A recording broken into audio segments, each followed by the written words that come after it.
tendons of each muscle, so this is transverse abdominis, internal oblique, external oblique.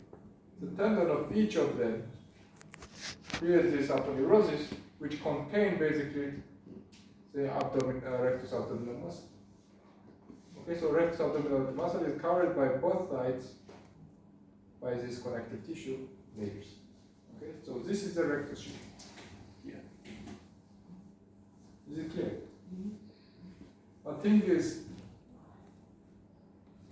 this picture is from, so this structure is different in a region above the umbilicus and different below the umbilicus. So this picture is from above the umbilicus.